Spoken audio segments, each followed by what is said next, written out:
এই মুহূর্তের অন্যতম বড় খবর, ফলতার নির্বাচন থেকে সরলেন জাহাঙ্গীর খান। প্রচারের শেষ দিনে প্রার্থী পদ ছাড়লেন জাহাঙ্গীর খান। তৃণমূলের প্রার্থী পদ ছাড়লেন তিনি, পালিয়ে গেলেন পুষ্পা। ফলতার নির্বাচন থেকে সরলেন জাহাঙ্গীর খান। প্রচারের শেষ দিন আজ, প্রচারের শেষ দিনেই প্রার্থী পদ ছাড়লেন জাহাঙ্গীর। তৃণমূলের প্রার্থী ছিলেন জাহাঙ্গীর খান, তবে প্রার্থী পদ ছাড়লেন তিনি। আগামী বৃহস্পতিবার ফলতায় পুনর্নির্বাচন, তার আগে আজকে প্রচারের শেষ দিন, আর প্রচারের শেষ দিনেই প্রার্থী পদ ছাড়লেন জাহাঙ্গীর খান।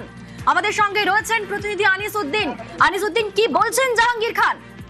একেবারেই দেখো, আজকের যে ফলতা বিধানসভার পুনর্নির্বাচন রয়েছে সেখানে আজকে প্রচারের শেষ দিন, এবং এই শেষ দিনে কিন্তু তুমি জানো ফলতা জুড়ে মুখ্যমন্ত্রী তিনি প্রচার থাকছেন, এবং তার মাঝেই একেবারে তৃণমূল কংগ্রেসের প্রার্থী জাহাঙ্গীর খান তার সিদ্ধান্ত তিনি জানালেন যে তিনি একেবারেই মুখ্যমন্ত্রী শুভেন্দু অধিকারী তিনি বলেছেন ফলতার জন্য স্পেশাল প্যাকেজ ঘোষণা করেছেন।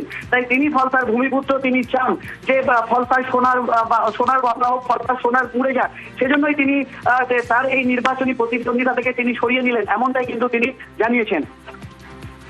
একেবারে কি বলেছেন শোনাবো, জাহাঙ্গীর খান কি বলেছেন শোনাবো। সোনার ফলতা হোক, এটাই আমার স্বপ্ন ছিল।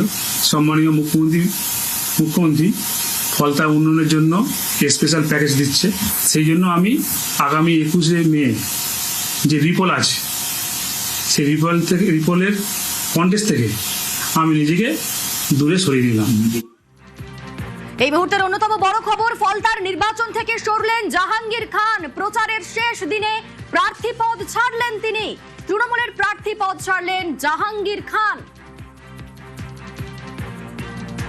আমাদের সঙ্গে সরাসরি রয়েছেন প্রতিনিধি ইরন। ইরন, একেবারে নির্বাচনের এই থেকে পালিয়ে গেলেন পুষ্পা, ফলতার নির্বাচন থেকে সরে গেলেন জাহাঙ্গীর খান, কি বলছেন তিনি, কেন তার এই সিদ্ধান্ত?